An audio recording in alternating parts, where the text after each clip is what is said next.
Здравейте, приятели!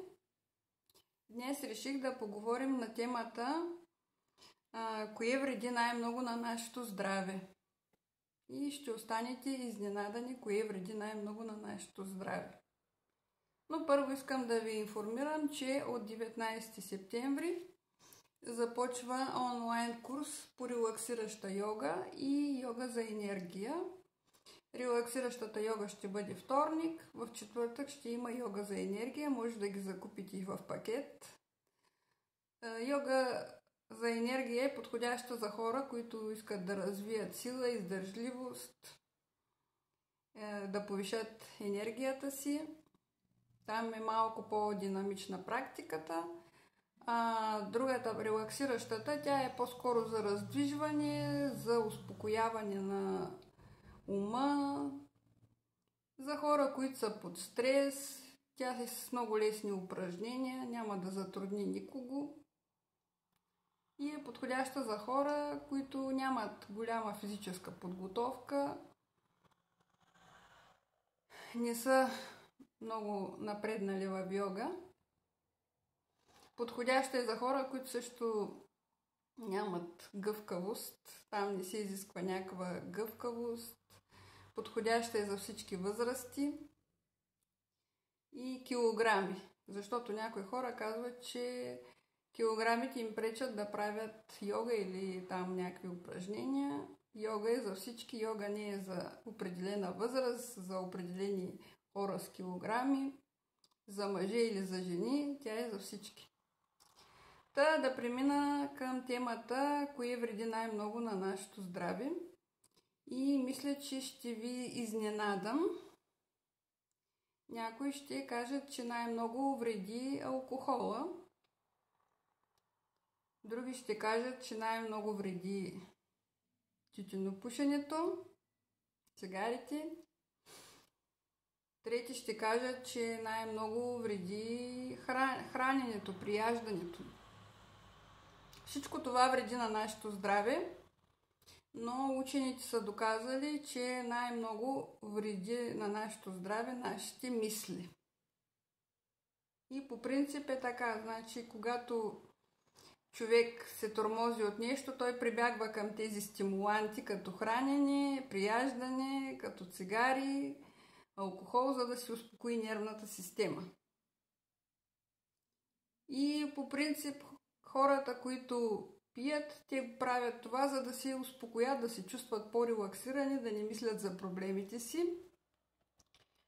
И по такава успокояват нервната си система и това до някъде не е толкова, и затова не е толкова вредно, колкото нашите мисли. Тютюнопушенето е същия ефект, нали? Ние пушим, за да се успокоим, за да релаксираме. Вдишваме дълбоко, издишваме продължително. Това също успокоява нервната система. Храненето същия ефект има. Когато ни е пълно стомахчето, ние се чувстваме по-отпуснати, по-спокойни. Прекаляването с храна по принцип е признак, че имате някаква липса във вашия живот. Нещо не ви достига, може да са положителни емоции, може да не ходите никъде, живота ви да е скучен, липса на любов и много други липси. Сега исках да кажа за негативните мисли. Учените са доказали, че човек, който постоянно живее в обида, в гняв, в някакви такива отрицателни чувства, той най-много вреди на себе си. Даже е свързано, обидата е свързана с раковите заболявания. Много хора, които са обидчиви и носят такива мисли за обида от преди 20 години, какво им казала майка им, какво им казала баща им, какво им казала свекървата. Или пък да речем, ако са ги лишили от наследство и носят тая обида много години и тази обида накрая ги разболява, по принцип се стига до онкологията. И това е болестта. Обидата е най-честата причина за онкологичните заболявания. Как да се предпазим от негативните мисли или как да ги избягваме? По принцип, Трудно, това е много трудно да не мислиш за нещо негативно, ако ти се е случило, но има начини. Единия от начините ми е, например, ако мисля за нещо негативно, пускам си някакво видео, където ме зарежда позитивно. Имам си хора, които следвам в YouTube, които така говорят на интересни теми. Някой път си слушам хороскопите, макар че аз много не вярвам в тези хороскопи, но просто гласът на една жена там ме успокоява и заради гласа и слушам самото видео и по този начин се разсейвам от негативните мисли. Друг начин е, например, да избягвате хора, които постоянно ви им се оплакват, постоянно мрънкат, все някакви трагедии имат в живота. То всички имаме трагедия, ама сега не сме длъжни да слушаме проблемите на всички хора, техните трагедии. Има хора, които са пристрастени към страданието. Те много обичат да разправят за миналото си, как преди 20 години, какво им се е случило, как са го преживели. И живеят цял живот с това нещо. Исках да ви кажа, не разказвайте вашите негативни преживявания, опитности от преди много години, защото това не ви носи никаква полза. По-скоро дори да сте в добро настроение, на високи вибрации, това сваля вашите вибрации. Заради това дори да ви питат там преди време защо си се развела, там какви са причините, кой е виновен, не ги обсъждайте тия работи. Няма смисъл, това е било преди много години. Няма нужда да ги съпреживявате тези неща, защото вие като почнете да мислите за тези неща, вие си ядосвате, почвате да изпитвате гняв, мъка, тъга и това автоматически ви сваля надолу. И после хората съответно ще коментират, нали, какво се е случило с вашия живот там преди 20 години. Не мисля, че това е нужно за някого. Също, ако имате приятелки, които постоянно нещо ви се оплакват, там прочели нещо в лична драма, почват да ви разправят личните драми там на хората от 20 лична драма, може да им кажете, че това за вас не е интересно, дори да ги обидите. Като им кажете това, по-добре така, отколкото да слушате глупости половин час, какво пише в лична драма, кого са прибили, кого са изнасилили, кое куче там фърляли от терасата и такива глупости. Или пък любимото ми, като почна да ми разправя там трагедиите на някой, на братовчетката, която тази братовчетка аз даже не я познавам, нито съм я виждала, но трябва да знам нейната трагедия, нейния тъжен живот, което мен въобще не ме интересува. И тогава директно им казвам, това не ми е интересно, нека да сменим темата. Обикновено хората се засягат, когато им кажеш така. Исках да ви дам един пример с човек, който практикуваше йога дълги години, хранеше се много здравословно, гладуваше, там ядеше кълнови, зеленчуци, всеки ден йога практики, медитации, релаксации, бягане. Също мисля, че се правеше уринотерапия и някакви периодични гладувания. И този човек беше болен от рак. И тези всичките полезни неща не му помогнаха. Защо не му помогнаха? Защото когато не си изчистиш ума, главата, каквото и да правиш, е безполезно. Значи, това е доказателство, че мислите вредят. Когато ти си негативно настроен, имаш гняв към някого, ти си отравяш сам себе си. Или обида, както казах. И каквото и да правиш, и по цял ден йога да правиш, по цял ден челна стойка да правиш, и само зеленчуци да ядеш, това няма да ти помогне. Нали, това са все хубави неща, които правите, но без прочистване на ума Не трябва да си прочиства само тялото с такива. В йога има много изчистващи процедури и за носа, и за стомаха, и за други органи. Но най-важното е да си изчистим главата. Това е най-важното. Даже преди време се изумих от един пост на една йога учителка, няма да я казвам името, тя ме блокира, и беше написала: отидох на морето да правя йога, пясъка мръсен, водата мръсна, паркингът беше на една поляна, хората бяха едни дебели, отпуснати, насякъде музика и дъндания, човек една йога не може да направи и 1000 негативизми, каза тази жена. Това е човек, който учи хората да бъдат позитивни, как да се усъвършенстват. И мен това направо ми изуми.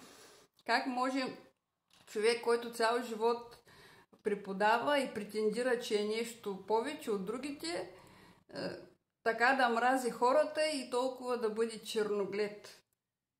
Голяма антиреклама си направи тази жена. Но това си е нейна работа, както и да е. Друго впечатление ми е правило, значи отиваме някъде на хубав хотел, петзвезден, басейн, парна баня, всичко. И хората стоят и гледат нещастно. И се чудят. И питам, защо така изглеждаш, нали? Защо не си щастлива? На такова хубаво място си, нали? Трябва да се радваш, да си щастлива. Те си мислят за някакви неща преди 20 години, които и са случили, и преживяват някакви негативни мисли, и фактически те, където отидат, все са нещастни. Където и да ги заведеш, в рая да ги заведеш, те пак са нещастни, пак са в ролята на жертва. Какво ми се е случило преди 20-30 години, как са постъпили с мене. По принцип, когато сме в ролята на жертва, познайте какво се случва. Задължително се намира човек, който да е насилник. Защото жертвите привличат насилници.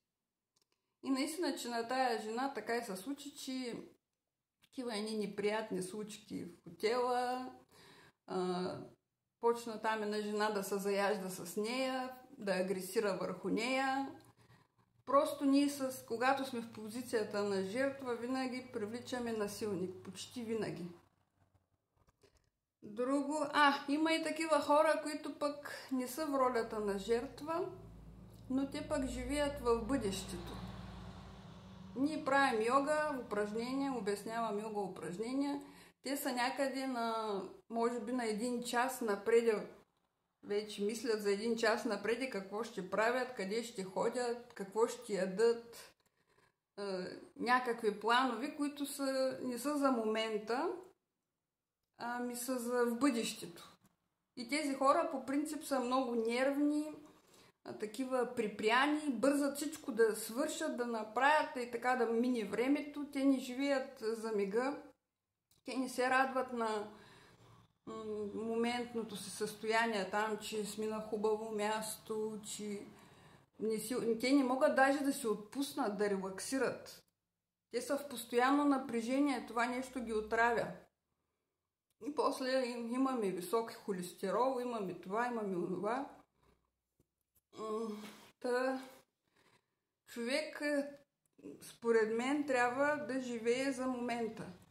Наслаждавайте се на момента, особено ако сте на красиво място. Наслаждавайте се на природата, на слънцето, на всичко. Аз се радвах на всичко там, че са ми оставили соли за вана, че са ми оставили кафе с електрическа кана, също се радвах. За такива дребни неща, за дребни жестови. Трябва да се радваме на всичко там, как пеят птичките. Просто повечето хора не забелязват дребните неща. Те смятат, че трябва, за да са щастливи, трябва нещо така много голямо нещо да им се случи, много голямо постижение. или не знам какво, за да са щастливи. Да речем, трябва да съм на Малдивите, за да съм щастлива. Ти където и да отидеш, и на Малдивите да отидеш, ако си мислиш за преди 20-30 години какви нещастия ти се случиха, язък за почивката и толкова пари си дал. Та, какво ще имам да казвам? Не е хубаво да се гледат новините. Аз напоследък избягвам вече да гледам новините. Постоянно негативизми, убити, умрели мигранти, катастрофи. Избягвайте да гледате новините. От време на време гледайте да сте информирани, но не прекалявайте с поемането на тази информация. Има хора, които даже отиваме на йога уикенд и първата им работа, като влязат в хотела, е да си включат телевизора да чуят новините. Ние сме отишли там да релаксираме, не сме отишли да слушаме новини. Това също е хора, които не осъзнават, как да кажа, къде са, за какво са. Нали, отиваш на йога уикенд, по принцип да се отпуснеш, не да гледаш телевизия. Телевизия може и вкъщи да гледаш. Това е един от моите съвети. По-малко негативна информация поемайте от телевизията. Не четете негативни статии във вестниците. И когато някой ви се оплаква, направете така, че да смените темата. Може да не е агресивно, просто да кажете, че не ви е приятно да се говори на тая тема. Може да разритите даже контактите си с тези хора, дори да са ви роднини, защото след като ви карат да се чувствате зле, аз имам чувство, че някой път ме заливат с помия отгоре. Значи аз съм в добро настроение, изведнъж някакъв така негативизъм ще ми изкаже някаква драма, просто чувствам се като залята с помия и после се къпя, съответно. Това са моите препоръки. Ако желаете, може да ги спазвате. И нали ви казах, да не говорите за минали събития, няма нужда, те вече са минали, да ги съпреживяваме отново. И да ви кажа, че следващото видео мисля да го направя на тема можем ли да бъдем постоянно щастливи. Имаше един семинар, където се разискваше тая тема. Ще ви кажа моето мнение, така че следете моя канал в YouTube. Може и моя профил Ренета Гагова на латински. Имаме страница Йога с Рени в град Севлиево. Там също ще публикувам видеото. Целувки от мен. Спокоен, позитивен ден!